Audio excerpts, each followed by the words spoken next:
matagutlo, matagadlaw. Adunay mga panghitabo dito sa kauluhan. Panghitabo sa gawa sa atong nasod ug adunay mga panghitabo dinhi sa atong dapit.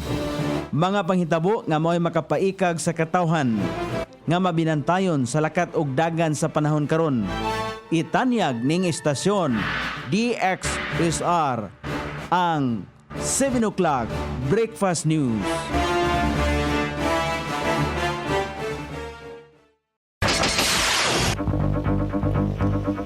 Higala, kumusta? May buntag iligan, may buntag Mindanao, may buntag Pilipinas. Adlaw nga Lunes karon pitsa 9 ni buwan sa Disyembre ning tuiga 2024. Sangan sa to station manager Pastor Robin Sulapas kini ang inyong KSR Kabisaya Nonebi. Ang muhatod sa hanay sa balita sa alas 7.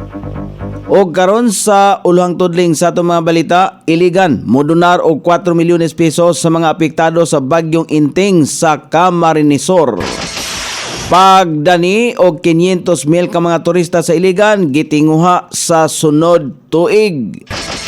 Sa kauluhan 211 ang ihap sa aktibong kaso sa HIV/AIDS sa Baguio nataho sa City Health Services Office. Department of Foreign Affairs gipahimangnuan ng mga Pilipino nga anaa sa Syria nga mobakwit na.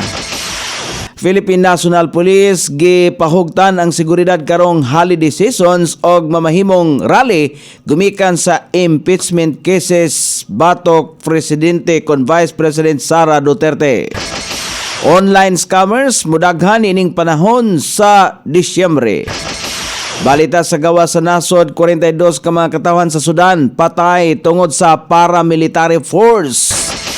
Balita sa kinabuhing Kristohanon, International Christian Concern gitabangan ang mga Kristohanon sa Pakistan nga naipit sa pagtrabaho og hornahan. Kini ang ulohang tudling sa atong mga balita nga dalit kanato ning istasyon DXSR 106.7 sa inyong FM dial. Ang bugtong radyo sa dakbayan siligan nga nagsibya sa balaang kasulatan, pinasubay sa inspired and preserved, not simply dictated King James Version sa Anchor Broadcasting Corporation. O karon sa kompleto nga detalye, aprobado na sa konseho ang ordinansa nga magtugot kang Mayor Freddy Siao nga mohatag og 4 milyones pesos nga financial assistance sa mga biktima sa bagyong Inting sa Camarines Sur. Gipangamahanan kini ni Konsyal Ramil Imburong, Committee Chairman sa Disaster Risk Reduction sa management sa konseho ang ordinansa. Kuhaon ang sa Quick Response Fund sa 2024 ang igahin nga pundo. May duman nga naigo sa bagyong Inting ang Camarines Sur sa sakop sa Bicol Region niadtong Setyembre ning tuiga. Kasagaran nga naapektuhan sa bagyo ang mga lumulupyo sa Camarines Sur diin halos katunga sa populasyon o 46.6% sa kinatibuk ang populasyon ang naapektuhan sa bagyong Inting. Giiskutan sa Tourism Summit ning bagway lamang ang pamaagi aron magdani ang iligan og 500,000 ka mga turista sunod tuig base sa regional distribution of online travelers sa Northern Mindanao 2023 adunay 394,172 ka mga turista ang mibisita sa iligan. Sumala pa ni Dicios Ismo Dalia, Assistant Regional Director sa Department of Tourism Region 10, nga dako ang posibilidad nga makabot sa LGU iligan ang tumong nga 500,000 ka mga turista tungod adunay daghang matanyag ang syudad. Una niini ang 39 ka mga waterfalls, ang talent o crafts sa mga namuyo o mga tao mismo tungod sa ilaang resilience, creativity o hospitality. Dogang pa ni Ismodalia ang iligan usa ka gikoronahan nga mutya nga adunay makapahingangha nga mga busay o daghang mga biodiversity. Ang 500,000 maabot kung ang tanan magtinabangay. Gilauman usab ni Konsyal Michelle Sweet, Committee Chairperson sa Tourism, nga muuswag ang turismo sa syudad aron mosaka usab ang ekonomiya. Ikaduha na kini nga higayon ang pagpahigayon og Tourism Summit. Ang unang higayon nini niadtong 2022. Sa kauluhan, gitambagan sa Department of Foreign Affairs ang mga Pilipinong ana sa Syria nga mobakwit na kini gumikan sa migrabe ang kagubot sa nasod. Sumala pa sa taho sa ahensya ana sa gidaghanong 703 ka mga Pilipino ang ana sa Syria og samtang dili pa strikto ang naasoing nasod, giawhagan sa ahensya ang mga Pilipino nga mobisita sa Philippine Embassy sa Damascus alang sa mga gikinahanglang tabang nini. Kini aron malikayan ang pagsamot sa kagubot og isip nga posibleng mamatay sa Syria. Nakiknabayayong nausab ang Department of Foreign Affairs sa mga tukmang ahensya alang sa kaluwasan sa mga Pilipino sa naasong dapit. Padayon usab nga gimonitor sa ahensya ang ubang pang mga panghitabo sa Syria.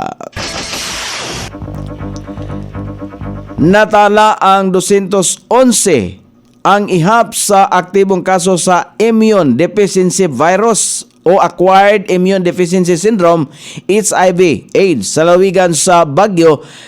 Sumala pa sa record sa City Health Services Office sa Reproductive Health and Wellness Center sa nakalabay nga bulan sa Nobyembre. Ana sa edad 20 hangtod 29 ang natakdan sa naasong sakit. Kung asa gikabalakan sa lokal nga kagamhanan ang mga batanon ang nalakip sa ihap sa mga kasong natakbuyan sa HIV ug AIDS. Tumong usab sa City Health Services Office og mga partners na ini nga pakigbatokan ng HIV/AIDS sa 2030 sa pamaagi sa paghatag og mga programa nga makatabang nga mapakunhuran o mapawagtang ang pagkuyanap sa HIV/AIDS sa nasod. Susama na lamang sa paghatag og mga kasayuran kung unsa ka mahinungdanon ang proteksyon sa pagpakihilawas. Niadtong 2023 gilusad sa City Health Services Office ang pinakaunang school-based HIV testing nga gipaninguha nga matangtang ang stigma sa tanang Pilipino mahitungod sa HIV/AIDS aron sa ingon. Sumala pa niya nga mas madali ang gikinahanglang tabang o pagtambal sa naasoing balatian. Mas pahugtan pa og maayo ang seguridad sa mga security operations sa Philippine National Police alang sa nagsingabot nga bag-ong tuig hasta na usab ang mga mahimo pang ipahigayon nga rally nga adunay kalabutan sa impeachment cases kontra kang Vice President Sara Duterte. Sa gipagawas nga pahayag ni Philippine National Police Chief Police General Romel Francisco Marbel, ang pagpahugot sa seguridad ang alang rausab sa kaluwasan sa publiko aron malikayan ang mga dili gilaumang krimen sa kadalanan. Dugang pa sa general sa kapulisan sa iya ang pamahayag, kini usab alang sa planong rally sa pipila ka mga grupo nga nagpadayon nga hisgutanan sa impeachment cases kontra Vice President Sara, samtang lakip usab sa mga himuong operasyon sa pamunuan sa Philippine National Police mao ang pagdugang og mga naka-assign sa on-ground security, pagpahugot og operations against cybercrime o pipila ka mga emergency operations. Gipahimangnuan sa Philippine National Police ang publiko sa mga online transactions nga posibleng pahimuslan sa mga scammer samtang nagsingabot ang bagong tuig. Sumala pa kang Philippine National Police Chief General Romel Francisco Marbel, gilauman na ang paggamit sa online transaction karong holiday season. Busa nakatutok ang PNP Anti-Cybercrime Group aron nga malikayan ang mapugnan kini. Gisulti ni Marbel nga mamahimo nga malikayan nga dili mailad online kung beripikahon una ang mga transaksyon o magbantay sa mga kadudahang mga link Nagtuo si Marbil nga malikayan usab nga dili mailad kung beripikahon sa buyer ang mga seller sa pamagi sa ilang mga profile o ratings sa mga platform. Gitahasan usab ni Marbil ang pagpahugot sa seguridad sa publiko batok sa lain-laing criminal activities kung asa mosakay sa isyu sa political security. Subay usab sa nakaung-ong nga impeachment case batok kang Vice President Sara Duterte. O karon sa balita sa gawas sa nasod, gipatay sa paramilitary group nga Rapid Support Forces ang 42 ka mga katawan sa usa ka baryo sa Sudan. Kini nataho human nga giakusahan sa mga aktivista ang RSF nga mao ang nagmasaker sa mga katawan sa Al Jazeera State. Tungod sa pagpangatake sa RSF, ana sa 42 ang gipatay ug 27 ang namatay sa hinungdan sa kakulangon sa medical care. Kining pagpangatake sa RSF usa sa ilahang kabahin batok sa ilang kaaway nga mao ang Sudanese Armed Forces. O karon sa balita sa kinabuhing Kristohanon, gitabangan sa International Christian Concern ang mga Kristohanon sa nasod sa Pakistan di nakahatag kini og usa ka gatos ka mga bag-ong rickshaw isip mga panginabuhian. Ang naasoy mga Kristohanong nakadawat og rickshaw mga kanhi nagtrabaho sa hurnahan, trabaho nga nakuha nila gikan sa ilahang mga ginikanan. Tungod niini nga regalo gikan sa International Christian Concern, makatabang kini aron nga makahawas ang mga Kristohanon gikan sa pagpadayon og trabaho sa mga hurnahan. Ang naasoy ministry sa International Christian Concern makatabang aron nga mapugngan ang pagkalubog sa mga Kristohanon gikan sa padayong pagpangutang og pag-antos sa naasoy trabaho. O karon sa kahimtang sa pagbanabana sa dagan sa panahon, ang Intertropical Convergence Zone ang makaapektar sa Mindanao ug Sierline ang makaapektar sa Eastern Section og Central Luzon. Sa Southern Luzon, Northeast Monsoon usab ang makaapektar sa Northern Luzon.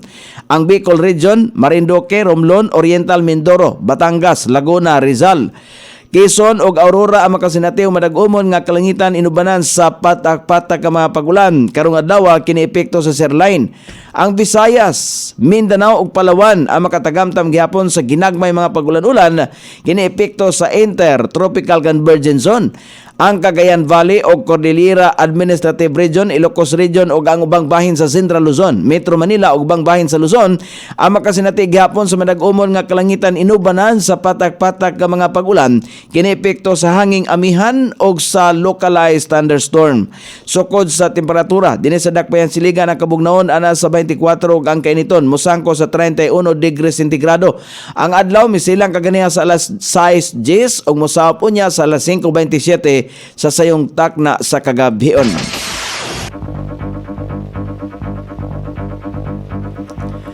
Inyong nabati ang kinatibuk ang hanay sa balita sa alas 7 nga dalit kanato ning istasyon. DXSR 106.7 sa inyong FM dial. Ang bugtong radyo sa dakbayan siligan nga nagsibya sa balang kasulatan, pinasubay sa inspired and preserved, not simply dictated King James Version sa Anchor Broadcasting Corporation.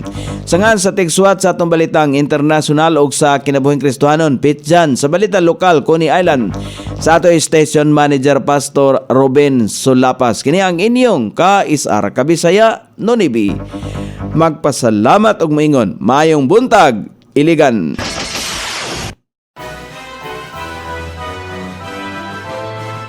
Inyong nabati ang 7 o'clock breakfast news hangtod na usab og mga adlaw sa samang takna o sa samang istasyon. Daghang salamat sa iyong pagpaminaw og maayong buntag.